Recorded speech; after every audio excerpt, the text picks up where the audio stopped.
ಜೈ ಶ್ರೀ ಗಣೇಶ್ ಶ್ರೀ ಮಾತ್ರೆ ನಮಃ ಸರ್ವದೇವತಾಭ್ಯೋ ನಮಃ.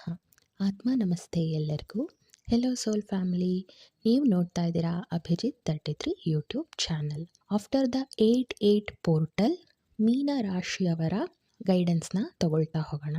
ನೀವು ಈ ಗೈಡೆನ್ಸ್ನ ಅಪ್ ಟು ಒಂದು ರಿಮೈನಿಂಗ್ ಇಯರ್ ಏನಿದೆ ಅಷ್ಟು ಮಂತ್ಗೂ ತಗೋಬಹುದು. ಆಫ್ಟರ್ 8-8 ಪೋರ್ಟಲ್ದು ಒಂದು ಎನರ್ಜಿ ಇರುತ್ತೆ. ಓಕೆ, ಮೊದಲನೇದಾಗಿ 8-8 ಪೋರ್ಟಲ್ ಅಂದರೆ ಏನು ಅಂತ ತಿಳ್ಕೊಳ್ಳೋಣ. 8-8 ಪೋರ್ಟಲ್ ಅಂದರೆ ಆಗಸ್ಟ್ 8th ಮಂತ್ ಬರುತ್ತಲ್ವಾ, August 8th month and date 8 lions gate portal create ಆಗಿದೆ. ಸೊ ಎನರ್ಜಿಕಲ್ ರೇಡಿಯೇಷನ್ ಲೆವೆಲಲ್ಲಿ ಜ್ಞಾನಯುತವಾಗಿರುವಂತಹ ಎನರ್ಜಿ ಲೆವೆಲ್ ಪೋರ್ಟಲ್ಲು ಕ್ರಿಯೇಟ್ ಆಗಿದೆ. ಪೋರ್ಟಲ್ ಅಂದರೆ ಒಂದು ಹೆಬ್ಬಾಗಿಲು ಅಥವಾ ಒಂದು ಪೋರ್ಟಲ್ ಅಂದರೆ ಗುಪ್ತವಾಗಿರುವಂತಹ ದ್ವಾರ, ಈ ರೀತಿ ನಾವು ಅರ್ಥ ಮಾಡ್ಕೋಬಹುದು. ಅದು ಫಿಸಿಕಲ್ ಫಾರ್ಮ್ ಆಗಿ ಇರೋದಿಲ್ಲ. ಪೋರ್ಟಲ್ ಅಂದರೆ ನಮ್ಮ ಒಂದು ಸೂಕ್ಷ್ಮ ಶರೀರ ಯಾನ ಮಾಡ್ತೀವಲ್ಲ, ಆ ರೀತಿ ಒಂದು ಎನರ್ಜಿ ಪೋರ್ಟಲ್ ಅಂತ ತಗೋಬಹುದು. ಅದ್ರದ್ದು ಒಂದು ವೈಬ್ರೇಷನ್ನು ಭೂಮಿ ಮೇಲೆ ಆ್ಯಕ್ಟಿವೇಟ್ ಆಗಿದೆ. ಸೊ ಆ ಆ್ಯಕ್ಟಿವೇಟ್ ಆಗಿರೋದ್ರಿಂದ ನಮ್ಮ ಭೂಮಿ ಮೇಲೆ ಇರುವಂತಹ ಕೆಲವೊಂದು ದೇವರುಗಳು, ದೈವಗಳು ಅಥವಾ ಯಾವುದೇ ಮತದ ಡಿವೈನ್ ಪ್ಲೇಸಸ್ಗಳು ಏನಾಗಿದ್ದಾವೆ, ಜಾಗೃತ ಆಗಿದ್ದಾವೆ. ಅರ್ಥ ಆಯಿತು ಅನ್ಕೋತೀನಿ. ನೀವು ಯಾವ ದೇವರಿಗೆ ಡೆಡಿಕೇಟೆಡ್ ಇದ್ದೀರೋ ಆ ದೇವ್ರ ಜೊತೆ ಒಂದು ಕನೆಕ್ಟಿವಿಟಿನ ಬೆಳೆಸ್ಕೊಂಡ್ರೆ ನಿಮ್ಮ ಲೈಫಲ್ಲಿ ಬೇಗ ಸಾಕಷ್ಟು ಪಾಸಿಟಿವ್ ಬದಲಾವಣೆಗಳು ಬರ್ತಾ ಹೋಗುತ್ತೆ. ಯಾಕೆ 8-8 ಪೋರ್ಟಲ್ಲಿಗೆ ಲಯನ್ಸ್ ಗೇಟ್ ಪೋರ್ಟಲ್ ಅಂತ ಕರೀತಾರೆ ಅಂದರೆ, ಲಯನ್ಸ್ ಗೇಟ್ ಪೋರ್ಟಲ್ ಅಂದರೆ ಸೂರ್ಯ ತನ್ನ ಸ್ವಸ್ಥಾನಕ್ಕೆ ಬರುವಂಥ ಟೈಮು. ಓಕೆ, ಅಂದರೆ ಆಸ್ಟ್ರಾಲಜಿಯಲ್ಲಿ ನಾವು ಏನು ಹೇಳ್ತೀವಿ, ಶನಿ ಮತ್ತು ಸೂರ್ಯನಿಗೆ ಬರಲ್ಲ ಅಂತ ಹೇಳ್ತೀವಿ. ಅದು ಆಲ್ಮೋಸ್ಟ್ ಯಾವಾಗಲೂ ಇರುವಂತಹ ಒಂದು ಎನರ್ಜಿ ಪ್ಯಾಟ್ರನ್ನು ನವಗ್ರಹಗಳಲ್ಲಿ. ಬಟ್ 8-8 ಪೋರ್ಟಲ್ ಟೈಮಲ್ಲಿ ಏನಾಗುತ್ತೆ, ಸೂರ್ಯ ಆತ್ಮಕಾರಕ ಮತ್ತು ಶನಿ ಕರ್ಮಕಾರಕ. ಸೊ ಇಬ್ಬರೂ at the same time positive result ಕೊಡೋದು ವಿರಳವಾಗಿರುವಂತಹ ಒಂದು ಎನರ್ಜಿ ಗೇಟ್ ಪೋರ್ಟಲ್ನ ಕ್ರಿಯೇಟ್ ಮಾಡುತ್ತೆ. ಅಂದರೆ ಇದು ಎವ್ರಿ ಇಯರ್ ಬರುತ್ತೆ ಅಂತ ಆಯ್ತು ಅಲ್ಲಿಗೆ 8-8 ಆಗಸ್ಟ್ 8-8. ಬಟ್ ಈ ಸರಿ ಎಷ್ಟೋ ನೂರಾರು ಸಾವಿರಾರು ವರ್ಷಗಳಲ್ಲಿ ಒಂದ್ಸಲಿ ಬರುವಂತಹ ಎನರ್ಜಿ ಪೋರ್ಟಲ್ ಆಗಿದೆ. ಅದು ತುಂಬ ಡೀಪಾಗಿ ನಾನು ಈ ಸೋಷಿಯಲ್ ಮೀಡಿಯಾದಲ್ಲೆಲ್ಲ ಹೇಳೋದಕ್ಕಾಗೋದಿಲ್ಲ. ಬಟ್ ಹುಣ್ಣಿಮೆ ಬಂದಿತ್ತು ಈ ಸಲ, ಅದು ಒಂದು ಎಲ್ಲರೂ ತಿಳ್ಕೊಳ್ಬಹುದಾಗಿರುವಂತಹ ಆಸ್ಪೆಕ್ಟ್. ಹುಣ್ಣಿಮೆ ಬಂದಿತ್ತು, ಹುಣ್ಣಿಮೆಯ ಜೊತೆಗೆ 8-8 portal Lions gate portal open ಆಗಿದೆ. ಸೊ ಏನಾಗುತ್ತೆ ಇದರಿಂದ ಮನುಷ್ಯನ ಜೀವನದಲ್ಲಿ ಅಂದರೆ, ನೆಗೆಟಿವ್ ಕಾರ್ಮಿಕ್ ಚಾಪ್ಟರ್ ಕ್ಲೋಸ್ ಆಗಿ ಒಂದು ಹೊಸ ಚಾಪ್ಟರ್ ಕ್ರಿಯೇಟ್ ಆಗೋಕ್ಕೆ ಶುರು ಆಗುತ್ತೆ. ಎಕ್ಸ್ಪೆಷಲಿ ಶನಿ ವಕ್ರಿ ಸಂಚಾರದ ಮೇಲೆ ನಾನು ವಿಡಿಯೋ ಮಾಡಿದ್ದೀನಿ, ಅಪ್ಲೋಡ್ ಮಾಡಿದ್ದೀನಿ. ಯಾವಾಗ ಅಂದರೆ ಶನಿ ವಕ್ರಿ ಸಂಚಾರ ಫ್ರಮ್ ಜುಲೈ 14 ಹಿಡಿದು ನವೆಂಬರ್ 28ವರೆಗೂ ಆ ಎನರ್ಜಿ ಕ್ಯಾರಿ ಓವರ್ ಆಗುತ್ತೆ. ಸೊ ಯಾರೆಲ್ಲ ನೋಡಿಲ್ಲ ಆ ವಿಡಿಯೋ ಒಂದ್ಸಲಿ ನೋಡಿ, ಆಗ ನಿಮಗೆ ಶನಿ ವಕ್ರಿ ಸಂಚಾರದ ಬಗ್ಗೆ ಇನ್ನೊಂದು ಸ್ವಲ್ಪ ಡೀಟೇಲ್ ಆಗಿ ಗೊತ್ತಾಗುತ್ತೆ. ಸೊ ಸನ್ ಆ್ಯಂಡ್ ಶನಿ ದೇವರು ಇಬ್ಬರೂ ಒಟ್ಟಿಗೆ ಪಾಸಿಟಿವ್ ಶಿಫ್ಟ್ ಲೈಫಲ್ಲಿ ತರ್ತಾ ಇರೋದ್ರಿಂದ ಎಲ್ಲರ ಜೀವನದಲ್ಲೂ ಒಂದು ಮೇಜರ್ ಶಿಫ್ಟನ್ನು ನಾವು ಕಾಣಬಹುದು. ಓಕೆ, ಇವಾಗ ಮೀನ ರಾಶಿಯವರ ಗೈಡೆನ್ಸ್ನ ತಗೊಳ್ತಾ ಹೋಗೋಣ. ಸೊ ಯಾವ ರೀತಿ ತಗೊಳ್ಳೋಣ ಗೈಡೆನ್ಸು ಅಂತಂದರೆ, ಮೊದಲನೇದಾಗಿ ಓವರಾಲ್ ಒಂದು ಅಟ್ ಪ್ರೆಸೆಂಟ್ ಸಿಚುವೇಷನಲ್ಲಿ ಏನೆಲ್ಲ ವೈಬ್ಸ್ಗಳು ಎನರ್ಜೀಸ್ಗಳು ಇದೆ ನೋಡೋಣ.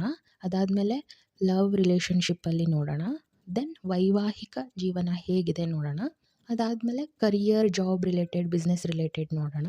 ದೆನ್ ಹೆಲ್ತ್ ರಿಲೇಟೆಡ್ ನೋಡೋಣ. ಅದಾದಮೇಲೆ ಫೈನಲ್ ಆಗಿ ಓವರಾಲ್ ಆಗಿ ನಮಗೆ ಒಂದು ಅಡ್ವೈಸ್, ನಮ್ಮ ಮನಸ್ಥಿತಿ, ನಮ್ಮ ಮೆಂಟಾಲಿಟಿ ಯಾವ ರೀತಿ ಇರಬೇಕು ಅನ್ನೋದನ್ನು ಅಡ್ವೈಸ್ ತೊಗೊಳ್ಳೋಣ. ಗೈಡೆನ್ಸ್ ಯಾವ ರೀತಿ ತೊಗೊಳ್ತಾ ಇದ್ದೀವಿ ಅಂದರೆ, tarot guidance and channelling messages ಎರಡೂ ಕಂಬೈನ್ ಮಾಡಿ ಗೈಡೆನ್ಸ್ನ ತೊಗೊಳ್ತಾ ಹೋಗೋಣ. ಇದ್ರ ಜೊತೆಗೆ ಒಂದು ಇಂಪಾರ್ಟೆಂಟ್ ನೋಟು, ಎಲ್ಲರಿಗೂ ತಿಳಿದಿರೋ ಹಾಗೆ ಪ್ರತಿ ವಿಡಿಯೋದಲ್ಲೂ ಹೇಳ್ತೀನಿ ಈ ನೋಟನ್ನು. ಏನು, ಗೈಡೆನ್ಸ್ನ 100% ರೆಸೊನೇಟ್ ಆಗುತ್ತೆ ಅಂತ ಹೇಳಲಿಕ್ಕಾಗಲ್ಲ. ಬಿಕಾಸ್ ಇದು ಒಂದು ಕಲೆಕ್ಟಿವ್, ಒಂದು ಸಾಮೂಹಿಕವಾಗಿ ಮೀನರಾಶಿಯವರ ಗೈಡೆನ್ಸ್ನ ತಗೊಳ್ತಾ ಇರುವಂಥದ್ದು. ಹಾಗಾಗಿ ನಿಮ್ಮ ಏಜ್ ಗ್ರೂಪಿಗೆ ತಕ್ಕಂತೆ ಹಾಗೂ ಜೀವನದ ಸಂದರ್ಭಗಳಿಗೆ ತಕ್ಕಂತೆ ಯಾವುದು ರೆಸೊನೇಟ್ ಆಗುತ್ತೋ, ಕನೆಕ್ಟ್ ಆಗುತ್ತೋ ಅದನ್ನು ಮಾತ್ರ ರಿಸೀವ್ ಮಾಡಿ. ಅದೇ ಪರ್ಸ್ನಲ್ ಆಗಿ ಗೈಡೆನ್ಸ್ ಅಥವಾ ಚಾನಲಿಂಗ್ ಮೆಸೇಜಸ್ನ ತೊಗೊಂಡಾಗ 100% ಆ ವ್ಯಕ್ತಿಗೆ ವೈಯಕ್ತಿಕವಾಗಿ ಗೈಡೆನ್ಸು ಬರುತ್ತೆ. ಬಟ್ ಈಗ ಒಂದು ಮೋಸ್ಟ್ಲಿ 3 to 4 ಪಾಯಿಂಟ್ಸ್ ಕನೆಕ್ಟ್ ಆಗ್ಬೋದು ಅಥವಾ ಫುಲ್ ಪಾಯಿಂಟ್ಸ್ ಕನೆಕ್ಟ್ ಆಗಬಹುದು. ಸೊ ಓಪನ್ ಮೈಂಡ್ ಆಗಿ ಆ್ಯಸ್ ಎ ಜನರಲ್ ಗೈಡೆನ್ಸ್ ಆಗಿ ರಿಸೀವ್ ಮಾಡಿ. ಇಷ್ಟ ಆದರೆ ಲೈಕ್, ಶೇರ್, ಸಬ್ಸ್ಕ್ರೈಬ್ ಮಾಡಿ. ಕನೆಕ್ಟ್ ಆದ ವಿಷಯಗಳನ್ನು ಕಮೆಂಟ್ ಮೂಲಕ ತಿಳಿಸಿ. ಇದರಿಂದ ನಮಗೂ ಮತ್ತಷ್ಟು ಒಳ್ಳೆ informational videos, channeling messages videos, spiritual topics messages videos, Akashic records, healing related unlimited ಟಾಪಿಕ್ಸ್ಗಳು ಇದೆ. ಸೊ ಹಾಗಾಗಿ ನಮ್ಮ ಚಾನಲ್ನ ಡಿಸ್ಕ್ರಿಪ್ಷನ್ ಒಂದ್ಸಲಿ ಚೆಕ್ಔಟ್ ಮಾಡಿ, ಸಬ್ಸ್ಕ್ರೈಬ್ ಮಾಡ್ಕೊಳ್ಳಿ. ಓಕೆ, ಇವಾಗ ಗೈಡೆನ್ಸ್ನ ತಗೊಳ್ತಾ ಹೋಗೋಣ. ಮೊದಲನೇದಾಗಿ ಅಟ್ ಪ್ರೆಸೆಂಟ್ ಸಿಚುವೇಶನ್ನ ವೈಬ್ಸು ಏನೆಲ್ಲ ಬರ್ತಿದೆ ಅಂದರೆ ಅಬಂಡೆನ್ಸ್ ಬರ್ತಿದೆ. ವಾವ್, ಮೊದಲನೇದಾಗೇ ಅಬಂಡೆನ್ಸ್ ಅಂದರೆ ಸಮೃದ್ಧಿ, ಬರೀ ಫೈನಾನ್ಷಿಯಲ್ ಅಲ್ಲ, ಫೈನಾನ್ಷಿಯಲ್ ಸೆಕ್ಯೂರಿಟಿನೂ ಸಿಗ್ತಾ ಇದೆ, ಅದ್ರ ಜೊತೆಗೆ ಅಬಂಡೆನ್ಸ್, ಆಮೇಲೆ ಒಂದು ಮನೆಯಲ್ಲಿ ಖುಷಿ, ಸಂತೋಷ, ನೆಮ್ಮದಿ ಆ್ಯಂಡ್ ಗುಡ್ ನ್ಯೂಸ್ ಯಾರಿಗಾದರೂ ಸಿಗಬಹುದು. ಫಾರ್ ಎಕ್ಸಾಂಪಲ್ ಮದುವೆ ಸೆಟ್ ಆಗಬಹುದು, ಅಥವಾ ಪ್ರೆಗ್ನೆನ್ಸಿಗೆ ಟ್ರೈ ಮಾಡ್ತಾ ಇರೋ ಪೇರ್ಗಳಿಗೆ ಗುಡ್ ನ್ಯೂಸ್ ಸಿಗಬಹುದು. ಅಂದರೆ ಹೌಸ್ ವೈಫ್ಗಳಿಗೆ ತುಂಬ ಒಳ್ಳೆ ಪಾಸಿಟಿವ್ ವೈಬ್ಸ್ಗಳು ಬರ್ತಾ ಇದೆ. ಓಕೆ, ಯಾರೋ ನಿಮಗೋಸ್ಕರ ಕಾಯ್ತಾ ಇದ್ದಾರೆ. ಓಕೆ, ಪ್ರಪೋಸ್ ಮಾಡಲಿಕ್ಕೆ someone is waiting for you, ಈ ಎನರ್ಜಿನೂ ಬರ್ತಾ ಇದೆ. ಲೋನ್ಸ್ ಎನರ್ಜಿ ಬರ್ತಾ ಇದೆ, ಗಿವ್ ಆ್ಯಂಡ್ ಟೇಕ್ ಎನರ್ಜಿ ಬರ್ತಾ ಇದೆ. ಸಮಥಿಂಗ್ ಹೊಸ ನ್ಯೂ ಚಾಪ್ಟರು ಶುರು ಆಗ್ತಾ ಇದೆ, ಅರ್ನಿಂಗ್ ರಿಲೇಟೆಡು, ಲೋನ್ ತೊಗೊಂಡು ಮಾಡಬಹುದು. ಸಮಥಿಂಗ್ ಗಿವ್ ಆ್ಯಂಡ್ ಟೇಕ್ ನಡೀತಾ ಇದೆ, ಫೈನಾನ್ಷಿಯಲ್ಲು. ಕರ್ಮ ಬ್ಯಾಲೆನ್ಸ್ ಆಗ್ತಾ ಇದೆ. ಓಕೆ, ಕರ್ಮ ಏನಾದರೂ ಇತ್ತು ಅಂದರೆ ಅದು ನ್ಯೂಟ್ರಲೈಸ್ ಆಗ್ತಾ ಇದೆ, ಬಿಕಾಸ್ ಅದು ಒಂದು ಬ್ಯಾಡ್ ಚಾಪ್ಟರ್ ಕ್ಲಿಯರ್ ಆಗಿರುತ್ತೆ. ಸಮಥಿಂಗ್ ನೆಗೆಟಿವ್ ಸಿಚುವೇಶನ್ ಕ್ಲಿಯರ್ ಮಾಡಿದ್ದೀರಾ, ಅದರಿಂದ ನಿಮ್ಮ ಒಂದು ಕಾರ್ಮಿಕ್ ಬಂಧನ ಕ್ಲಿಯರ್ ಆಗಿದೆ. ಮನಿ ಮೈಂಡೆಡ್ ವ್ಯಕ್ತಿಗಳ ಜೊತೆಗೆ ನೀವು ಡೀಲ್ ಮಾಡಬೇಕಾಗಿತ್ತು ಇಷ್ಟು ದಿನ. ಫೀಲಿಂಗ್ ಟ್ರ್ಯಾಪ್ಡ್ ಥರ, ಅಂದರೆ ಎಲ್ಲೋ ಸಿಕ್ಕಾಕೊಂಡ್ಬಿಟ್ಟಿದ್ದೀನಿ ಇಲ್ಲಿ ಅನ್ನೋ ಥರ ಫೀಲ್ ಇರ್ತಾಯಿತ್ತು, ವಿಕ್ಟಮ್ ಮೆಂಟಾಲಿಟಿ ಇರ್ತಿತ್ತು. ಸೊ ಒಂದು ರೀತಿ ಬಾಸು ತುಂಬ ಅಬ್ಯೂಸಿವ್ ಆಗಿ ಟಾರ್ಚರ್ ಮಾಡ್ತಾಯಿದ್ರು, ಆ ರೀತಿ ನೆಗೆಟಿವ್ ಕೈಂಡ್ ಆಫ್ ಸಿಚುವೇಶನ್ ಕಾಣ್ತಾ ಇದೆ. And confusions, not seeing clearly. So ಈ ಎನರ್ಜಿ ಎಲ್ಲ ಇತ್ತು, ಒಂದು ರೀತಿ ಬ್ಲಾಕೇಜ್ ಥರ, ಆಬ್ಸ್ಟಿಕಲ್ಸ್, ಅಡೆತಡೆಗಳು, ಸಖತ್ತು ಸುಮಾರು ಅಡೆತಡೆಗಳು ಬಂದಿದ್ದಾವೆ.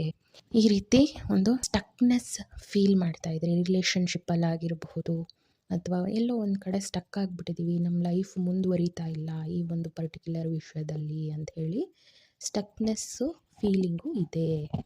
ಬಟ್ ನಾನು ಆಲ್ರೆಡಿ ನಿಮಗೆ ಹೇಳ್ದ ಹಾಗೆ ಒಂದು ಪಾಸಿಟಿವ್ ಶಿಫ್ಟು ಬರ್ತಾ ಇದೆ, ಟ್ರಾನ್ಸ್ಫಾರ್ಮೇಷನ್ ಆಗ್ತಾ ಇದೆ.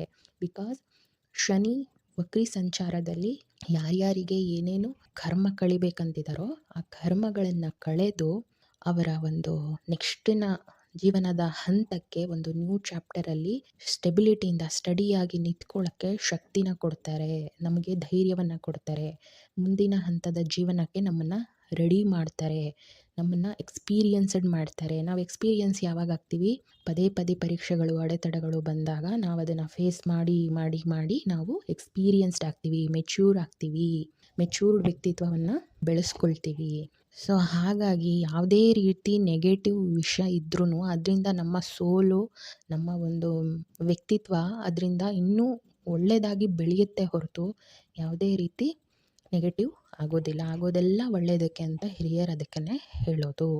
ಸೊ ಒಂದು ಬ್ಲ್ಯಾಕೇಜ್, ಸ್ಟಕ್ನೆಸ್, ಕನ್ಫ್ಯೂಷನ್ ಸ್ಥಿತಿಯಿಂದ ಒಂದು new chapter, good news, new transformation, new financial security, abundance, ಈ ರೀತಿ ಪಾಸಿಟಿವ್ ಶಿಫ್ಟಿಗೆ ಟ್ರಾನ್ಸ್ಫಾರ್ಮೇಷನ್ ಆಗುತ್ತೆ. Some kind of new chapter ಶುರುವಾಗುತ್ತೆ. ಓಕೆ, ಅದರಲ್ಲೂ ಈ ಟೈಮಲ್ಲಿ ಮೆಡಿಟೇಷನ್ ಮಾಡೋದ್ರಂತೂ ಇನ್ನೂ ಬೇಗವಾಗಿ ಒಂದು ಕ್ಲಾರಿಟಿ ಬರ್ತಾ ಹೋಗುತ್ತೆ ಆ್ಯಂಡ್ ಫ್ಯೂಚರ್ದು ವಿಷನ್ಗಳು ಕಾಣ್ತಾ ಹೋಗುತ್ತೆ. ಬಿಕಾಸ್ ನಾನು ಆಲ್ರೆಡಿ ಹೇಳಿದಾಗೆ 88 ಪೋರ್ಟಲ್ ಆದ ನಂತರ ಎಲ್ಲ ಡಿವೈನ್ ಊರ್ಜಾಗಳು ಭೂಮಿ ಮೇಲೆ ಜಾಗೃತವಾಗ್ತಾ ಇದೆ. ಸೊ ಈ ಒಂದು ಟೈಮಲ್ಲಿ ಏನಾಗುತ್ತೆ, ಆ ರೀತಿ ಆದರೆ ಒಂದು ಹ್ಯೂಮನ್ ಕಾನ್ಷಿಯಸ್ ಲೆವೆಲ್ಲು 3Dಯಿಂದ 5Dಗೆ ಶಿಫ್ಟ್ ಆಗೋಕ್ಕೆ ಶುರು ಆಗಿದಂತಹ ಟೈಮ್ ಇದು. ಆ ಒಂದು ಕಾನ್ಷಿಯಸ್ ಲೆವೆಲ್ಲು, ಜ್ಞಾನದ ಲೆವೆಲ್ಲು ಆಗಬಾರ್ದು ಮನುಕುಲಕ್ಕೆ ಅಂದ್ಬಿಟ್ಟು ನೆಗೆಟಿವ್ ಎನರ್ಜೀಸು ತುಂಬ ಅಡೆತಡೆಗಳನ್ನು ಕ್ರಿಯೇಟ್ ಮಾಡ್ತಾ ಇದ್ದಾರೆ. ಸೊ ಅದನ್ನು ಬ್ಯಾಲೆನ್ಸ್ ಮಾಡಿ ಒಂದು ಕಾನ್ಷಿಯಸ್ ಲೆವೆಲ್ ಹೈ ರೇಡಿಯೇಷನ್ ಬರ್ತಾ ಇರೋದ್ರಿಂದ ಈ ಟೈಮಲ್ಲಿ ನೀವು ಇಷ್ಟು ದಿನ ನೀವು 100-200 ಸರಿ ಮಾಡಿದಂತಹ ಪ್ರಾರ್ಥನೆಗಳು ಅಥವಾ ಏನಾದರೂ ಒಂದು ವ್ರತಗಳು ಅಥವಾ ಏನಾದರೂ ದೇವಸ್ಥಾನಕ್ಕೆ ಹೋಗಿ ಬರೋದು 100-200 ಸರಿ ಮಾಡಿರೋದು ಅಥವಾ 100-200 ಸರಿ ಮೆಡಿಟೇಷನ್ ಮಾಡಿದ್ದೀರಾ ಡೈಲಿ ಹಾಫ್ ಆನ್ ಅವರ್ ಅಂದರೆ, ಈಗ ಮಾಡಿದ್ರೆ ಒನ್ ಟೈಮಿಗೆ ನಿಮಗೆ ಅಷ್ಟು ಎನರ್ಜಿ ಸಿಗುತ್ತೆ. ಒನ್ ಟೈಮಿಗೆ ನಿಮ್ಮ ಡಿವೈನ್ ಎನರ್ಜೀಸ್ಗಳ ಪ್ರಾರ್ಥನೆ ಮಾಡಿದ್ರೆ ಕನೆಕ್ಟ್ ಆಗಿಬಿಡ್ತೀರಾ. ಸೊ ನೀವು ಅಂದಾಜು ಮಾಡ್ಕೋಬೋದು ಎಷ್ಟು ಪವರ್ಫುಲ್ ಎನರ್ಜೀಸ್ಗಳು ಆ್ಯಕ್ಟಿವೇಟ್ ಆಗಿದೆ, ಡಿವೈನ್ ಎನರ್ಜೀಸ್ಗಳು ಆ್ಯಕ್ಟಿವೇಟ್ ಆಗಿದೆ. ಭೂಮಿ ಕೂಡ ಹೀಲ್ ಆಗ್ತಾ ಇದೆ. ನೀವು ನೋಡ್ತಾ ಇರ್ಬೋದು, ತನ್ನ ಒಂದು ಭೂಗೋಳವನ್ನು ತಂತಾನೇ ಫಿಲ್ಟರ್ ಮಾಡ್ತಾ ಇದೆ, ಮತ್ತೆ ಇನ್ನೊಂದ್ಸಲಿ ರಚನೆ ಮಾಡ್ಕೊಳ್ತಾ ಇದೆ. ಭೂಗೋಳ ಎಲ್ಲ ಚೇಂಜ್ ಆಗ್ತಾ ಇದೆ, ನೋಡ್ಕೋಬೋದು ನೀವು. ಹಳೆ ಎನರ್ಜಿ ಎಲ್ಲ ಹೋಗ್ತಾ ಇದೆ, ಅಂದರೆ ಭೂಕಂಪ, ಅದು ಅಗ್ನಿ ಅವಘಡಗಳು, ಯುದ್ಧಗಳು. ಸೊ ಒಂದು ರೀತಿ 3 ಡೈಮೆನ್ಷನಿಂದ ನಮ್ಮ ಭೂಮಿ 5 ಡೈಮೆನ್ಷನಿಗೆ ಟರ್ನ್ ಆಗ್ತಾ ಇದೆ. ಅದು ಪ್ರಕ್ರಿಯೆ ಒಂದು ರೆಕಗ್ನೈಸ್ ಮಾಡುವ ಲೆವೆಲಿಗೆ 88 ಪೋರ್ಟಲಿಂದ ಶುರುವಾಗಿದೆ. ಸೊ ಹಾಗಾಗಿ ಇದರದ್ದು ಇಂಟೆನ್ಸಿಟಿ ಎಷ್ಟು ಅಂತ ನೀವು ಅರ್ಥ ಮಾಡ್ಕೋಬಹುದು. ಸೊ ಡೈಲಿ 10 ಮಿನಿಟ್ಸ್ ಒಂದು 3 ದಿನ ಮಾಡಿ, 5 ಮಿನಿಟ್ಸ್ ಜಾಸ್ತಿ ಮಾಡ್ಕೊಳ್ಳಿ, 15 ಮಿನಿಟ್ಸ್ ಒಂದು 3 ದಿನ, 20 ಮಿನಿಟ್ಸ್ ಒಂದು 3 ದಿನ. ಹಾಗೆ ಈ ಒಂದು 2-3 ಇಯರ್ಸ್ ಕಂಟಿನ್ಯೂಸ್ ಮಾಡಿದ್ರೆ ಒಳ್ಳೆಯದು. ಅದರಲ್ಲೂ ಕೆಲವು ಇಂಪಾರ್ಟೆಂಟ್ ಮುಹೂರ್ತಗಳಿವೆ, ಅದನ್ನು ನಾನು ಮುಂದಿನ ದಿನ ವೀಡಿಯೋಗಳಲ್ಲಿ ಮಾಡ್ತಾ ಹೋಗ್ತೀನಿ ಒಂದು ಸ್ವಲ್ಪ ಮುಂಚೆನೇ. ಸೊ ಆವಾಗ ನಿಮಗೆ ಅದು ಅರ್ಥ ಆಗುತ್ತೆ.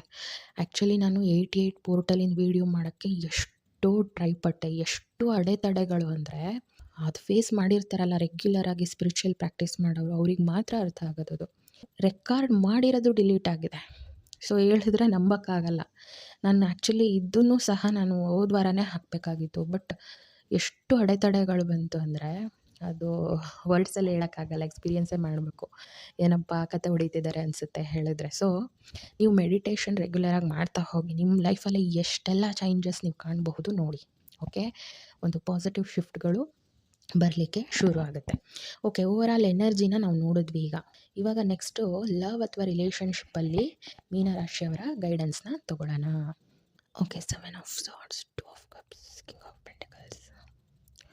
ಓಕೆ, ಇನ್ನೂ ಲವ್ ಅಲ್ಲಿ ಇರ್ದಲೇ ಇರೋರು, ನಿಮಗೆ ಹೊಸ ಲವ್ ಚಾಪ್ಟರ್ ಶುರು ಆಗುತ್ತೆ. ಬಟ್ ಅದರಲ್ಲಿ ಚೀಟಿಂಗ್ ಆಗುವಂಥ ಸಾಧ್ಯತೆಗಳು ತುಂಬ ಇದೆ. ಸೊ ತುಂಬ ಕೇರ್ಫುಲ್ಲಾಗಿ ನಿಮ್ಮ ಒಂದು ಪಾರ್ಟ್ನರ್ನ ಚೂಸ್ ಮಾಡ್ಕೊಳ್ಳಿ, ಸೆಲೆಕ್ಟ್ ಮಾಡ್ಕೊಳ್ಳಿ. ಬಿಕಾಸ್ ಇದು ಫ್ಯೂಚರ್ ಪ್ರಶ್ನೆ, ನಿಮ್ಮ ಜೀವನದ ಪ್ರಶ್ನೆ. ಸೊ 7 ಆಫ್ ಸಾರ್ಡ್ಸ್ ಅಂದರೆ completely cheating card. So responsibility, ಈಗೆಷ್ಟೇ ಅವರು ಒಂದು ಬೆಣ್ಣೆ ಥರ ಮಾತಾಡಿದ್ರೂ ಸಹಿತ, ಮುಂದೆ ಫ್ಯೂಚರಲ್ಲಿ ಅವ್ರೇನು ಮಾಡ್ತಾರೆ, ರೆಸ್ಪಾನ್ಸಿಬಿಲಿಟಿ ತೊಗೊಳ್ಳಲ್ಲ. ಹೈಲಿ ಮ್ಯಾನಿಪ್ಯುಲೇಟಿವ್, ಚೀಟಿಂಗ್ ಆಗೋ ಸಾಧ್ಯತೆ ತುಂಬ ಇದೆ.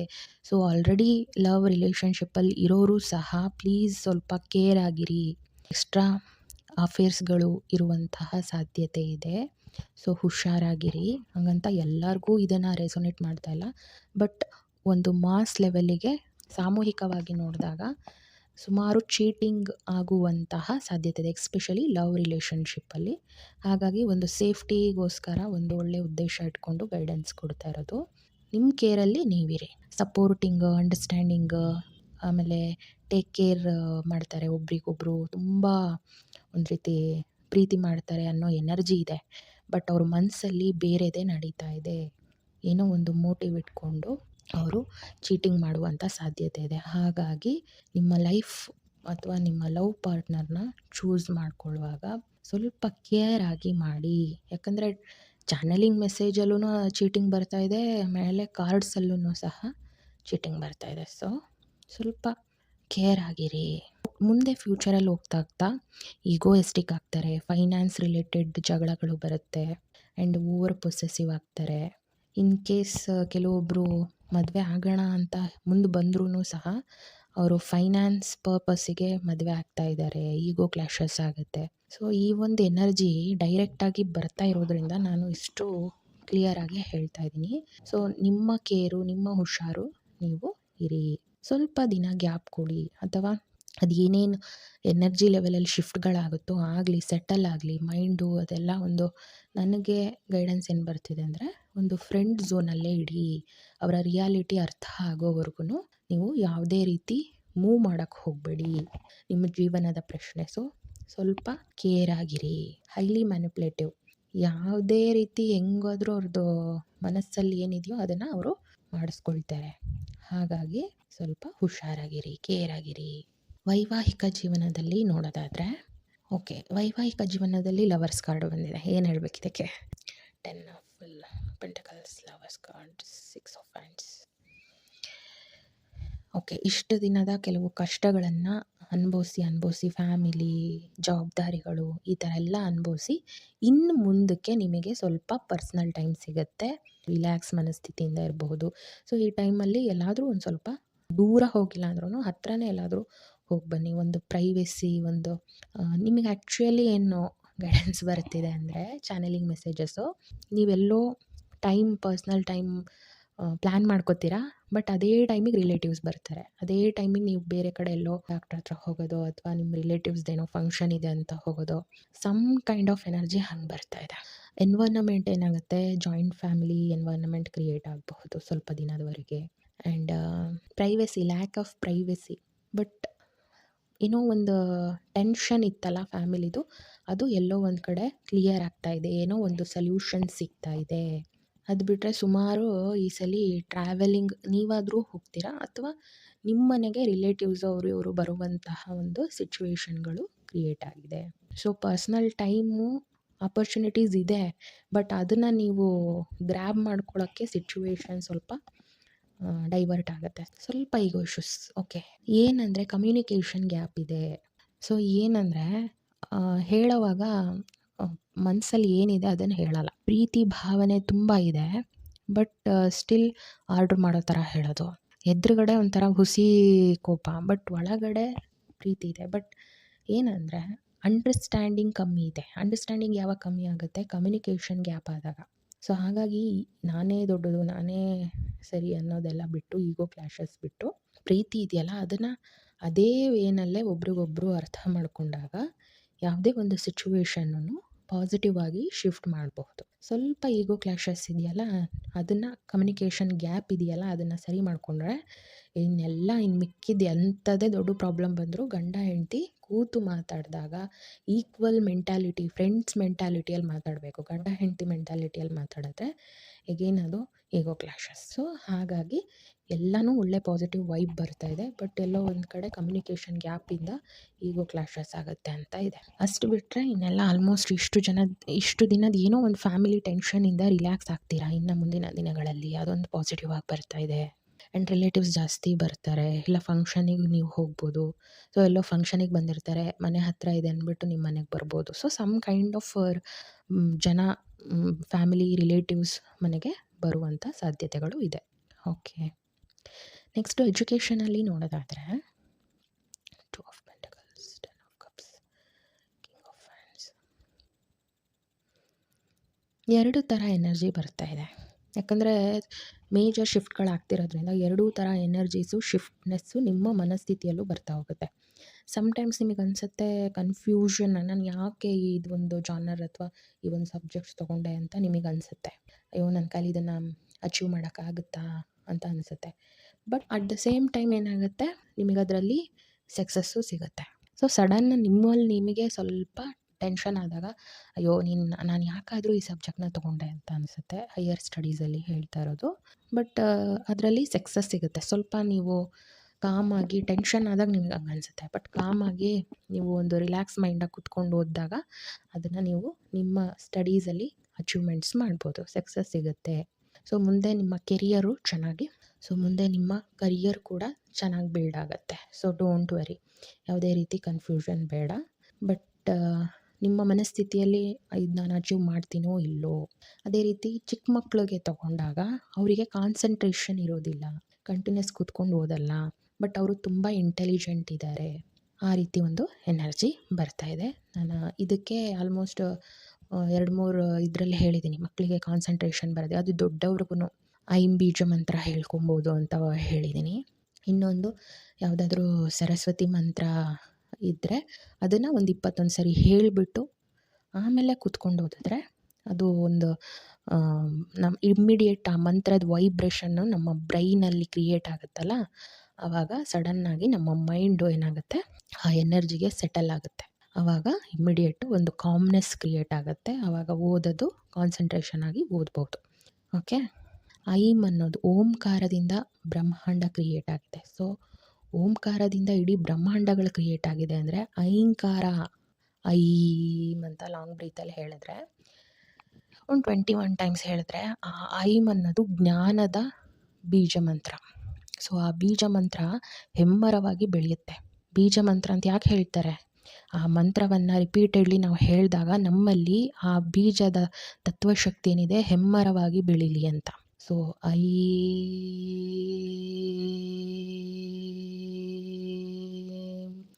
ಈ ರೀತಿ 21 ಸರಿ ಎಷ್ಟು ದೀರ್ಘವಾಗಿ ಒಂದು ಸಲ ಉಸಿರು ಲಾಂಗ್ ತೊಗೊಂಡು ದೀರ್ಘವಾಗಿ ಎಷ್ಟು ಹೊತ್ತು ಐಮ್ ಅನ್ನೋಕ್ಕಾಗುತ್ತೋ ಆ ರೀತಿ ಲಾಂಗ್ ಬ್ರೀತ್ ಆಗಿ 21 ಟೈಮ್ಸ್ ಹೇಳಿ ಕೂತ್ಕೊಂಡಾಗ ಆ ವೈಬ್ರೇಷನ್ನಿಂದ ನಮ್ಮ ಬ್ರೈನು ಸಡನ್ನಾಗಿ ಸೆಟಲ್ ಡೌನ್ ಆಗಿ ಆ ಒಂದು ಬೇರೆ ಟೆನ್ಷನ್ನು ಬೇರೆ ಸ್ಟ್ರೆಸ್ಸು ಅವೆಲ್ಲದರಿಂದ ರಿಲ್ಯಾಕ್ಸ್ ಆಗಿ ಸಡನ್ನಾಗಿ ಒಂದು ಕಾಮ್ನೆಸ್ ಮೆಂಟಾಲಿಟಿಗೆ ಬಂದು ಓದೋಕ್ಕೆ ತುಂಬ ಹೆಲ್ಪ್ ಆಗುತ್ತೆ.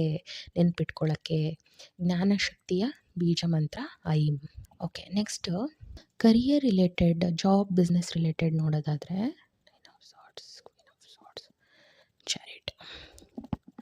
ಅಟ್ ಪ್ರೆಸೆಂಟ್ ನೀವು ಮಾಡ್ತಾ ಇರುವಂತಹ ಕೆಲಸದಲ್ಲಾಗಿರಬಹುದು, ಬಿಸ್ನೆಸ್ಸಲ್ಲಾಗಿರಬಹುದು, ನಿಮಗೆ ಸ್ಯಾಟಿಸ್ಫ್ಯಾಕ್ಷನ್ ಇಲ್ಲ, ತುಂಬ ಸ್ಟ್ರೆಸ್ ಇದೆ. ಪ್ರೆಸೆಂಟ್ ಸಿಚುವೇಷನಲ್ಲಿ ಒಂದು ಪ್ರಾಬ್ಲಮ್ ಸಾಲ್ವ್ ಮಾಡಿದ್ರೆ, ಒಂದು ಕೆಲಸ ಮುಗಿಸಿದ್ರೆ, ಇನ್ನೂ ಅದು ಮುಗಿಯೋಕ್ಕೆ ಬಂದಿದೆ ಅಂತ ಗೊತ್ತಾಗಿದ ಕೂಡಲೇ ಇನ್ನೊಂದು ಕೆಲಸ ತಲೆ ಮೇಲೆ ಕೂತ್ಕೊಂಡಿರುತ್ತೆ. ಸೊ ಒಂದು ರೀತಿ ಪ್ರೆಷರು, ಓವರ್ ಪ್ರೆಷರು ವರ್ಕ್ ಪ್ಲೇಸಲ್ಲಿ. ಸೊ ಎಷ್ಟೇ ಒಳ್ಳೆ ರೀತಿ ಪರ್ಫಾರ್ಮೆನ್ಸ್ ಕೊಟ್ಟರೂ ಸಹಿತ ಟಾರ್ಗೆಟ್ ಎಲ್ಲೋ ಒಂದು ಕಡೆ ಅಚೀವ್ ಆಗ್ತಾ ಇಲ್ಲ ಅನ್ನೋದು ಪ್ರೆಷರೈಸ್ ಫೀಲ್ ಮಾಡ್ತಾ ಇದ್ದೀರಾ. ಇನ್ನೂ ಆ್ಯಕ್ಷನ್ ಓರಿಯೆಂಟೆಡ್ ಆಗಿ ಅಂಥೇಳಿ ನಿಮ್ಮ ಬಾಸು ನಿಮಗೆ ಪ್ರೆಷರ್ ಹಾಕ್ತಾ ಇದ್ದಾರೆ. ಇನ್ನೂ ಫಾಸ್ಟ್ ಆಗಬೇಕು, ಇನ್ನೂ ಕೆಲಸ ಮಾಡಬೇಕು, ಇನ್ನೂ ಕೆಲಸ ಕಲಿಬೇಕು, ಆ ರೀತಿ ಹೇಳ್ತಾ ಇದ್ದಾರೆ. ಲೀಡರ್ಶಿಪ್ ಕ್ವಾಲಿಟೀಸ್ ನಿಮ್ಮಲ್ಲಿದೆ. ಅದು ಏನಾಗ್ತಿದೆ ಅಂದರೆ, ಈಗ ಪ್ರೆಸೆಂಟ್ ಸಿಚುವೇಷನಲ್ಲಿ ನಿಮಗೆ ಎಲ್ಲ ರೀತಿ ಪ್ರಾಬ್ಲಮ್ಸ್ಗಳನ್ನ ಕೊಟ್ಟು ನಿಮಗೆ ಅದನ್ನು ಎಕ್ಸ್ಪೀರಿಯನ್ಸ್ ಮಾಡಿಸ್ತಾ ಇದ್ದಾರೆ ಶನಿದೇವರು. ಸೊ ಮುಂದೆ ಯಾವುದೇ ರೀತಿ ಅಂದರೆ ನೀವು ಒಂದು ಹೈ ಪೊಸಿಷನಲ್ಲಿ ಹೋದಾಗ ಯಾವುದೇ ರೀತಿ ಕಷ್ಟ ಬಂದರೂ ನೀವು ಈಸಿಯಾಗಿ ಹ್ಯಾಂಡ್ಲ್ ಮಾಡಬೇಕು. ಸೊ ಶನಿ ವಕ್ರಿಯಲ್ಲಿ ನಿಮ್ಮನ್ನು ಸ್ಟ್ರಾಂಗ್ ಮಾಡ್ತಾ ಇದ್ದಾರೆ, ಆ್ಯಕ್ಷನ್ ಓರಿಯೆಂಟೆಡ್ ಮಾಡ್ತಾ ಇದ್ದಾರೆ, ನಿಮ್ಮಲ್ಲಿರುವಂತಹ ಲೀಡರ್ಶಿಪ್ ಕ್ವಾಲಿಟೀಸನ್ನು ಎನ್ಹ್ಯಾನ್ಸ್ ಮಾಡ್ತಾ ಇದ್ದಾರೆ, ಅದನ್ನು ಗ್ರೋತ್ ಮಾಡ್ತಾ ಇದ್ದಾರೆ. ಆ್ಯಂಡ್ ಮುಂದೆ ಇಚ್ಛೆ ಇರುವಂಥವರು ನಿಮ್ಮ ಜಾಬ್ ಜೊತೆಗೆ ಬಿಸ್ನೆಸ್ ಮಾಡುವಂತಹ ಚಾನ್ಸಸ್ಸು ಇದೆ. ಸೊ ಇವಾಗ ಏನೇ ಕಷ್ಟ ಬಂದರೂ ಅದನ್ನೆಲ್ಲ ನನ್ನ ಒಳ್ಳೆಯದಕ್ಕೆ ಅಂತ ನೀವು ತಿಳ್ಕೊಂಡು ಆ ಪರೀಕ್ಷೆಗಳಲ್ಲಿ ನೀವು ಪೇಷನ್ಸ್ ಇಂದ ಕೆಲಸ ಮಾಡ್ಕೊತಾ ಹೋದರೆ, ಯಾಕಂದರೆ ಈಗ ಆಲ್ರೆಡಿ ಆಗೋಗ್ತಾ ಇದೆ, ಆಲ್ಮೋಸ್ಟ್ ಫಿನಿಷಿಂಗ್ ಸ್ಟೇಜಲ್ಲಿದೆ. ನೆಗೆಟಿವ್ ಚಾಪ್ಟರು, ಪಾಸಿಟಿವ್ ಚಾಪ್ಟರು ಶುರು ಆಗ್ತಾ ಇದೆ. ಸೊ ಹಂತ ಹಂತವಾಗಿ ಬದಲಾವಣೆಗಳು, ಶಿಫ್ಟಿಂಗ್ಗಳು ಆಗ್ತಾ ಇದೆ. ಹಾಗಾಗಿ ಹೈ ಸಕ್ಸಸ್ಸು ಇದ್ದೇ ಇದೆ. ಹೈ ಸಕ್ಸಸ್ ಅನ್ನೋದು ನಿಮ್ಮ ಲೈಫಲ್ಲಿ ಸಿಕ್ಕೇ ಸಿಗುತ್ತೆ. ಬಟ್ ಏನಂದರೆ, ಸ್ವಲ್ಪ ಒಂದು ಹೋಗುವಂತಹ ದಾರಿ ಏನಿದೆಯಲ್ಲ, ತುಂಬ ಬಳಸ್ಕೊಂಡು ತಿರುಗಿಸ್ಕೊಂಡು ಅಪ್ಪು ಡೌನು ಈ ರೀತಿ ಇದೆ. ಬಟ್ ಇಲ್ಲಿ ನೀವು ಚೆನ್ನಾಗಿ ಅದನ್ನು ಕಲ್ತ್ಕೊಂಡ್ರಿ ಅಂದರೆ ಮುಂದೆ ನೀವು ಹೈ ಪೊಸಿಷನಲ್ಲಿ ಹೋಗಿ ಮುಟ್ತೀರಾ.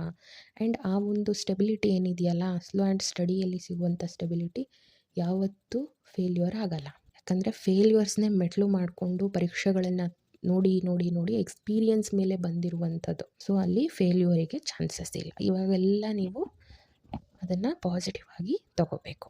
ಟ್ರಾವೆಲ್ ರಿಲೇಟೆಡ್ ಜಾಬ್ಸಲ್ಲಿ ಏನಾದರೂ ಇದ್ದರೆ ಹೈ ಸಕ್ಸಸ್ ಸಿಗೋ ಚಾನ್ಸಸ್ಸು ಜಾಸ್ತಿ ಇದೆ.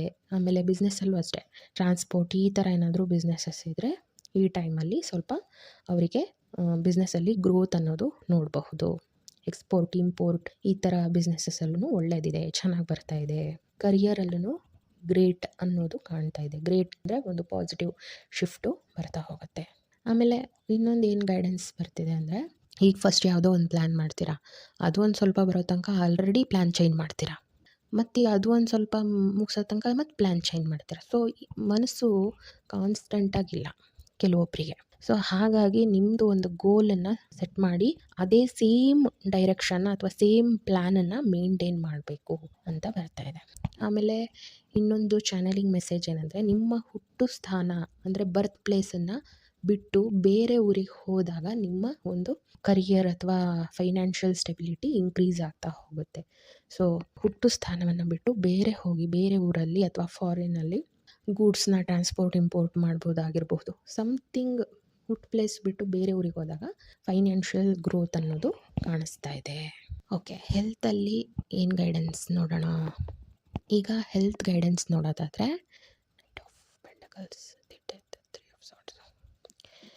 ಓಕೆ, ನೀವು ಪೋಸ್ಚರ್ ಇರುತ್ತಲ್ಲ, ಕೂರುವಂಥ ಪೋಸ್ಚರು ಅಥವಾ ನಿಲ್ಲುವಂಥ ಪೋಸ್ಚರು, ಆ ಪೋಸ್ಚರಿಗೆ ರಿಲೇಟೆಡ್ ಬ್ಯಾಕ್ ಪೇಯ್ನು, ಸ್ಪಾಂಡಿಲೈಟಿಸ್ ಅಂದರೆ ಆ ಒಂದು ಪೋಸ್ಚರಲ್ಲಿ ಎಲ್ಲೋ ಸ್ವಲ್ಪ ಪ್ರಾಬ್ಲಮ್ ಇಶ್ಯೂಸು ಕಾಣ್ತಾ ಇದೆ. ಅಂದರೆ ಮೂಳೆಗೆ ಸಂಬಂಧಪಟ್ಟಿದ್ದು, ಸ್ಪೈನಲ್ ಕಾರ್ಡಿಗೆ ಸಂಬಂಧಪಟ್ಟಿದ್ದು, ಆಮೇಲೆ ಮಂಡಿ ಪೇಯ್ನ್ ಬರುತ್ತೆ, ಆಮೇಲೆ ಬ್ಲಡ್ ಕ್ಲಾಟಿಂಗ್ ಆಗುವಂಥ ಸಾಧ್ಯತೆ ಇದೆ. ಬ್ಲಡ್ ಕ್ಲಾಟಿಂಗ್ ಆಲ್ಮೋಸ್ಟ್ ಯಾರಿಗೆ ತೋರಿಸ್ತಿದೆ ಅಂದರೆ ವಯಸ್ಸಾದವರಿಗೆ ತೋರಿಸ್ತಾ ಇದೆ. ಹೆಲ್ತ್ ಇಶ್ಯೂಸು ಅಂದರೆ ನಿಮ್ಮ ಫ್ಯಾಮಿಲಿಯಲ್ಲಿ ಮೀನ ರಾಶಿಯಲ್ಲಿರುವಂಥ ವಯಸ್ಸಾದವ್ರು ಯಾರಾದರೂ ಇದ್ದರೆ ಅವ್ರಿಗೆ ಒಂದು ಸ್ವಲ್ಪ ಏನಾದರೂ ಹೆಲ್ತಲ್ಲಿ ಹೆಚ್ಚು ಕಮ್ಮಿ ಆದ್ರೂ ಡಿಲೇ ಮಾಡಬೇಡಿ, ಇಮ್ಮಿಡಿಯೇಟ್ ಹಾಸ್ಪಿಟ್ಲಿಗೆ ಸೇರಿಸ್ಬಿಡಿ. ವಯಸ್ಸಾದವರಿಗೆ ಎಸ್ಪೆಷಲಿ ಸ್ವಲ್ಪ ಆರೋಗ್ಯ ಸಮಸ್ಯೆ ಅಂತ ಕಾಣ್ತಾ ಇದೆ. ಕೆಲವೊಬ್ಬರಿಗೆ ಚಿಕ್ಕ ಪುಟ್ಟ ಸರ್ಜರಿನೂ ಆಗುವಂಥ ಸಾಧ್ಯತೆ ಇದೆ ವಯಸ್ಸಾದವರಿಗೆ. ಸೊ ಹಾಗಾಗಿ ಸ್ವಲ್ಪ ಬ್ಲಡ್ ಲಾಸ್ಸು ಅಂದರೆ ಬಿದ್ದು ಸ್ವಲ್ಪ ಬ್ಲಡ್ ಹೋಗುವಂಥದ್ದು ಈ ಥರ ಏನಾದರೂ ಆಗ್ಬೋದು. ಸೊ ವಯಸ್ಸಾದವರಿಗೆ ಏನಾದರೂ ಹೆಲ್ತ್ ಇಶ್ಯೂಸ್ ಇದ್ದರೆ ಇಮ್ಮಿಡಿಯೇಟ್ ಡಾಕ್ಟ್ರ್ ಹತ್ರ ತೋರಿಸಿ. ಅಲರ್ಜೀಸ್ ಇರ್ಬೋದು, ಎನಿ ಟೈಪ್ ಇರ್ಬೋದು. ಸೊ ಡಾಕ್ಟ್ರ್ ಹತ್ರ ಇಮಿಡಿಯೇಟ್ ತೋರಿಸ್ಕೊಳ್ಳಿ. ಈ ಒಂದು ಗೈಡೆನ್ಸ್ ಬರ್ತಾ ಇದೆ. ಅದು ಬಿಟ್ಟರೆ ಓಕೆ, ನೆಕ್ಸ್ಟು ಸ್ವಲ್ಪ ಏಜ್ಡ್ ಪರ್ಸನ್ಸಿಗೆ ಕೇರ್ ಮಾಡಿ, ಕೋಲ್ಡ್ ಆಗ್ದಂಗೆ ನೋಡ್ಕೊಳ್ಳಿ. ಅವರಿಗೆ ಸಖತ್ತು ಯಾರಾದರೂ ಒಬ್ಬರು ಅವ್ರ ಜೊತೆಗಿರೋದು ಬೆಟರು. ಅದೊಂದು ಚಾನಲಿಂಗ್ ಬರ್ತಾ ಇದೆ. ಓಕೆ, ಈಗ ಓವರಾಲ್ ಅಡ್ವೈಸ್ ನೋಡೋದಾದರೆ six of swords, queen of cups. Okay, ಪಾಸ್ಟಿನ ಒಂದು ಟ್ರೋಮಾ ಏನಿದೆ, ಪಾಸ್ಟಿನ ಎನರ್ಜೀಸ್ ಏನಿದೆ, ಪಾಸ್ಟ್ ಮೆಮೊರೀಸ್ ಏನಿದೆ, ಇವೆಲ್ಲವನ್ನು ಏನು ಮಾಡಬೇಕು, ಬ್ಯಾಗೇಜ್ನ ಲೆಟ್ ಗೋ ಮಾಡಬೇಕು. ಯಾಕೆ, ಒಂದು ಹೊಸ ಚಾಪ್ಟರ್ ಶುರು ಆಗ್ತಾ ಇದೆ. ಆ್ಯಂಡ್ ನೀವು ಅದು ಏನೇನು ಕರ್ಮ ಕಳಿಬೇಕಿತ್ತೋ, ಕಾರ್ಮಿಕ್ ಬಂಧನಗಳೇನೇನು ಕಳಿಬೇಕಿತ್ತೋ ಅದೆಲ್ಲ ಮುಗಿದು ಹೋಗಿದೆ. ಈಗ ಆ ಹಳೆ ಎನರ್ಜಿ ಅಥವಾ ಟ್ರೋಮಾದಿಂದ ನಿಮ್ಮ ಲೈಫಿಗೆ ನೆಗೆಟಿವ್ ಆಗುತ್ತೆ ಹೊರತು ಪಾಸಿಟಿವ್ ಆಗಲ್ಲ. ಸೊ ಓವರಾಲ್ ಗೈಡೆನ್ಸ್ ಅಥವಾ ಅಡ್ವೈಸಲ್ಲಿ ಏನು ಬಂದಿದೆ ಅಂದರೆ, let go the old baggages, old traumas, past issues, ಆಯಿತಾ. ಹಳೆ ಎನರ್ಜಿ ಎಲ್ಲ ಅದನ್ನು ರಿಲೀಸ್ ಮಾಡಿ. ಓಕೆ, ರಿಲೀಸ್ ಹೇಗೆ ಮಾಡೋದು ಅಂತ ಅಂದರೆ, ಗ್ರೌಂಡಿಂಗ್ ಮೆಡಿಟೇಷನ್ ಮಾಡ್ಬೋದು.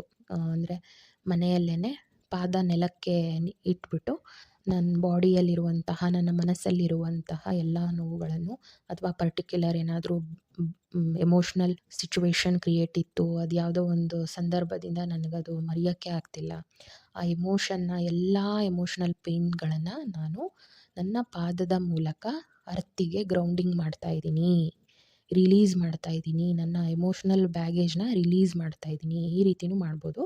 ಅಥವಾ ವಾಕಿಂಗ್ ಮಾಡುವಾಗ ಬರೇ ಕಾಲಲ್ಲಿ ಮಣ್ಣಿನ ಮೇಲೆ ವಾಕಿಂಗ್ ಮಾಡಬಹುದು. ನನ್ನಲ್ಲಿ ಏನೇನು ಬ್ಯಾಗೇಜಸ್ ಇದೆ, ಓಲ್ಡ್ ಎನರ್ಜೀಸ್ ಇದೆ, ಅದೆಲ್ಲ ಅರ್ಥಿಂಗ್ ಮಾಡ್ತಿದ್ದೀನಿ ಅಂತ. ಫೋನಲ್ಲಿ ಮಾತಾಡಿಕೊಂಡು ಅಥವಾ ಬೇರೆ ಮಾತಾಡ್ಕೊಂಡು ವಾಕಿಂಗ್ ಮಾಡಿದ್ರೆ ಉಪಯೋಗ ಇಲ್ಲ. ಕಾನ್ಷಿಯಸ್ಲಿ ನಮ್ಮ ಬ್ರೈನಿಗೆ ನಮಗೆ ತಿಳಿಸ್ಬೇಕು, ನಮ್ಮ ನರ್ವಸಲ್ಲಿ ಬ್ಲಾಕ್ ಆಗಿರುವಂತಹ ಎಲ್ಲ ಎಮೋಷನ್ಸ್ನ ಗ್ರೌಂಡಿಂಗ್ ಮಾಡ್ತಾ ಇದ್ದೀವಿ, ಈ ಪ್ರೋಸೆಸ್ನ ಮಾಡು, ಈ ಹೀಲಿಂಗ್ನ ಮಾಡು ಅಂತ ನಮ್ಮ ಬ್ರೈನಿಗೆ ಕಮೆಂಟ್ ಕೊಡ್ಬೇಕು ನಾವು. ಆವಾಗ ಅದು ಕೆಲಸ ಮಾಡ್ತಾ ಹೋಗುತ್ತೆ. ನಿಮ್ಮ ಪಾಡಿಗೆ ನೀವೇನೋ ಮಾತಾಡ್ತಿದ್ದೀರಾ ಅಂದರೆ ಅದಕ್ಕೆ ಸಿಗ್ನಲ್ಸ್ ಕಳಿಸುತ್ತೆ ಬ್ರೈನ್. ಸೊ ಹಾಗಾಗಿ ಕಾನ್ಷಿಯಸ್ ಆಗಿ ಹೀಲಿಂಗ್ ಮಾಡ್ಕೊಳ್ಳೋದು, ಇದನ್ನು ಹೇಳ್ತಾ ಇರೋದು ಸಿಂಪಲ್ಲಾಗಿ. ಇಲ್ಲ ಒಂದು ಬಕೆಟಲ್ಲಿ ಒಂದು 3 ಹಿಡಿ ಉಪ್ಪಾಕಿ ಬಿಸಿ ನೀರು ಹಾಕಿ ಕಾಲಿಟ್ಕೊಂಡು ನಿಮ್ಮ ಎಮೋಷ್ನಲ್ ಟ್ರಾಮಾಸು, ಬ್ಯಾಡ್ ಎನರ್ಜೀಸ್ ಎಲ್ಲ ಒಂದು ಉಪ್ಪಿನ ನೀರಿಗೆ, ಉಪ್ಪಿನ ನೀರು ಇನ್ನೂ ಬೇಗ ಅಟ್ರಾಕ್ಟ್ ಮಾಡ್ಕೊಳ್ಳುತ್ತೆ, ಆಯಿತಾ. ನಿಮ್ಮ ಕಾಲು ನೋವು ಹೋಗುತ್ತೆ, ಫಿಸಿಕಲ್ ಪೇನೂ ಹೋಗುತ್ತೆ. ಅದ್ರ ಜೊತೆಗೆ ತಣ್ಣೀರಲ್ಲಿ ಇಟ್ಕೊಂಡ್ರೆ ಕೋಲ್ಡ್ ಆಗುತ್ತೆ, ಹಾಗಾಗಿ ಬಿಸಿನೀರಲ್ಲಿ ಇಟ್ಕೊಳ್ಳಿ, ಓಕೆನಾ. ಸೊ ಗ್ರೌಂಡಿಂಗ್ ಮಾಡ್ಕೊಂಡಾಗ ಏನಾಗುತ್ತೆ, ನಿಮ್ಮ ಎಮೋಷ್ನಲ್ ಬ್ಯಾಗೇಜ್ ಎಲ್ಲನೂ ರಿಮೂವ್ ಆಗುತ್ತೆ. ಪಾಸ್ಟ್ ಯಾವುದಾದ್ರೂ 20-30 ವರ್ಷದ ಹಳೆ ಪೇನ್ ಇದ್ರೂ ರಿಲೀಸ್ ಮಾಡಬಹುದು. ಯಾಕೆ ಅಂದರೆ ಅದು ನಿಮ್ಮ ಫ್ಯೂಚರಲ್ಲಿ ಒಳ್ಳೆ ಕಾರ್ಯಗಳಿಗೆ ನಿಮ್ಮ ಯೋಚನೆ ಏನಿದೆಯೋ ಅದೇ ನಿಮಗೆ ಬ್ಲಾಕೇಜ್ ಆಗ್ತಾ ಇರುತ್ತೆ, ಆಯಿತಾ. ಹಾಗಾಗಿ ಅದೆಲ್ಲ ನೀವು ರಿಮೂವ್ ಮಾಡಿದ್ರೆ ನಿಮ್ಮ ಲೈಫಲ್ಲಿ ಏನೋ ಒಂದು ಪಾಸಿಟಿವ್ ಶಿಫ್ಟ್ ಬರೋದು ಅನ್ನೋ ಟೈಮ್ ಇದು. ಈ ಟೈಮಲ್ಲಿ ನೀವು ಪಾಸಿಟಿವ್ ಶಿಫ್ಟ್ ಬರಬೇಕಂದ್ರೆ ನೀವು ಪಾಸಿಟಿವ್ ಆಗಿ ಯೋಚನೆ ಮಾಡಬೇಕು. ಯಾಕಂದರೆ ನಿಮ್ಮ ಮನಸ್ಸಲ್ಲಿ ನೆಗೆಟಿವ್ ಟ್ರೋಮಾ ಇಟ್ಕೊಂಡು ಹೊರಗಡೆ ಖುಷಿ ಹುಡುಕಿದ್ರೆ ಸಿಕ್ಕಲ್ಲ.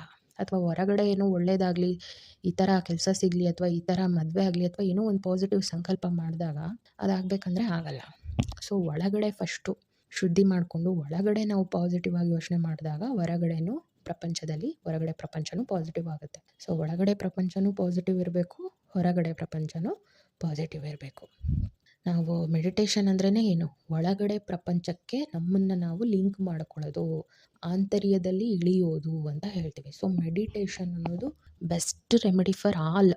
ಅದು ಫಿಸಿಕಲ್ ಪ್ರಾಬ್ಲಮ್ ಇರಬಹುದು, ಅಥವಾ ಮಾನಸಿಕವಾಗಿರ್ಬೋದು, ಅಥವಾ ಸೋಲ್ ಲೆವೆಲಿಗೆ ಎಷ್ಟೋ ಜನ್ಮಾಂತರಗಳನ್ನು ನಾವು ಮುಗಿಸ್ಕೊಂಡು ಬಂದಿರ್ತೀವಿ. ಸೊ ನಮಗೆ ಈ ಜನ್ಮದಲ್ಲಿ ಯಾಕೆ ಕೆಲವೊಂದು ಸರ್ಟೈನ್ ಪ್ರಾಬ್ಲಮ್ನ ಅನುಭವಿಸ್ತಿದ್ದೀವಿ ಅಂತ ಮೆಡಿಟೇಷನ್ ಮಾಡ್ತಾ ಹೋದರೆ ರೆಗ್ಯುಲರ್ ಆಗಿ ನಮಗೆ ಗೋಚರ ಆಗುತ್ತೆ. ಯಾವುದೋ ಒಂದು ಜನ್ಮದಲ್ಲಿ ಹಿಂಗೆ ಮಾಡಿತ್ತು, ಅದಕ್ಕೆ ಹಿಂಗಾಗಿದೆ, ಅದಕ್ಕೆ ಇಮಿಡಿಯೇಟ್ ಸೊಲ್ಯೂಷನು, ಅದಕ್ಕೆ ಹಿಂಗಾಗ್ತಾ ಇದೆ, ಸರಿ ನಾವು ಇದಕ್ಕೆ ಈ ಪ್ರಾಬ್ಲಮ್ಮು, ಓಕೆ ಇದನ್ನು ಸೊಲ್ಯೂಷನ್ ಮಾಡೋಣ ಅಂಥೇಳಿ ಗೋಚರ ಆಗ್ತಾ ಹೋಗುತ್ತೆ.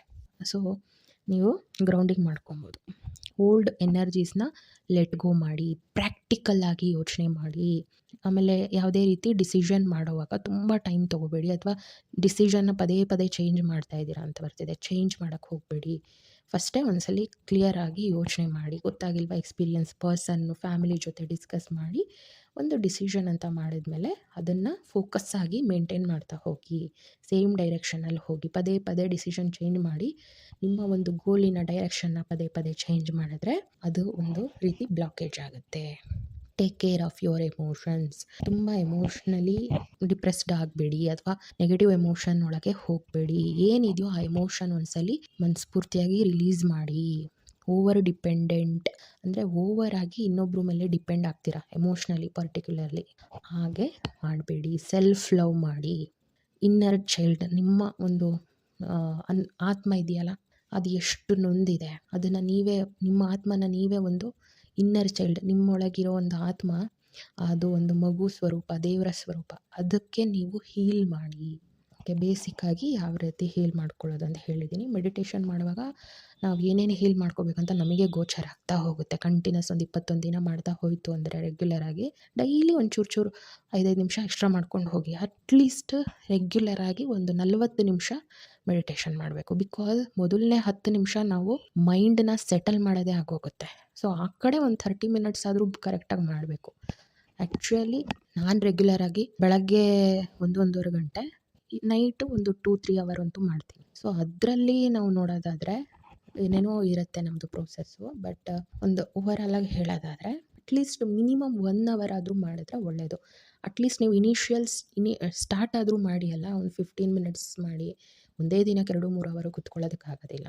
ಮೊದಲನೇ ದಿನ 10 ನಿಮಿಷ, 2-3 ದಿನ 10 ನಿಮಿಷ ಆದಮೇಲೆ 3ನೇ ದಿನ 5 ನಿಮಿಷ ಜಾಸ್ತಿ ಮಾಡ್ತಾ ಹೋಗಿ. ಬಿಕಾಸ್ ಇಷ್ಟು ಯಾಕೆ ಹೇಳ್ತಾ ಇದ್ದೀನಿ ಅಂದರೆ, ಇವಾಗ ಅರ್ತು 3D ಡೈಮೆನ್ಷನಿಂದ 5Dಗೆ ಹೋಗ್ತಾ ಇದೆ. ಸೊ ಈ ಟೈಮಲ್ಲಿ ಮೆಡಿಟೇಷನ್ ಮಾಡಿದಷ್ಟು ಎಷ್ಟೋ 100 ಸರಿ ಮಾಡಿರೋದು ಒಂದೇ ಸರಿಗೆ ಅದರದ್ದು ಶಕ್ತಿ ಆ್ಯಕ್ಟಿವೇಟ್ ಆಗ್ತಾ ಇದೆ, ಅದರದ್ದು ಪುಣ್ಯ ಸಿಗ್ತಾ ಇದೆ. ಸೊ ಹಾಗಾಗಿ ಹೇಳ್ತಾ ಇದ್ದೀನಿ. ನೀವು ಸೂಕ್ಷ್ಮವಾಗಿ ಅಬ್ಸರ್ವ್ ಮಾಡಿರಿ ನ್ಯೂಸ್ಗಳಲ್ಲಿ ಎಷ್ಟೊಂದು ಬದಲಾವಣೆ ಆಗ್ತಾ ಇದೆ ಪ್ರಕೃತಿಯಲ್ಲಿ ಅನ್ನೋದು. ಆವಾಗ ನಾನು ಏನು ಹೇಳ್ತಾ ಇದ್ದೀನಿ ಅದರ ಇಂಟೆನ್ಸಿಟಿ ಏನು ಅಂತ ನಿಮಗೆ ಗೊತ್ತಾಗ್ತಾ ಹೋಗುತ್ತೆ. ಈ ಗೈಡೆನ್ಸ್ ಇನ್ಫಾರ್ಮೇಷನ್ ನಿಮಗೆ ಇಷ್ಟ ಆಗಿದೆ ಅಂದ್ಕೊಂಡಿದ್ದೀನಿ. ನಮ್ಮ ಅಭಿಜಿತ್ 33 ಚಾನಲ್ನ ಸಬ್ಸ್ಕ್ರೈಬ್ ಮಾಡ್ಕೊಳ್ಳಿ for more such contents. And also ಚಾನಲ್ನ ಡಿಸ್ಕ್ರಿಪ್ಷನ್ ಒಂದ್ಸರಿ ಚೆಕ್ಔಟ್ ಮಾಡಿ, ಅವೆಲ್ಲ ರಿಲೇಟೆಡ್ ಟಾಪಿಕ್ಸ್ನ ಪ್ರೆಸೆಂಟ್ ಮಾಡ್ತೀವಿ ಅಂತ. Thank you for watching. May the divine shakti in you. ಲೋಕ ಸಮಸ್ತ ಸುಖಿನೋ ಭವಂತು, ಸನ್ಮಂಗಳಾನಿ ಭವಂತು, ವಸುದೇವ ಕುಟುಂಬಕಂ. ಟೇಕ್ ಕೇರ್, ಮತ್ತೆ ಸಿಗೋಣ. ಆತ್ಮ ನಮಸ್ತೆ.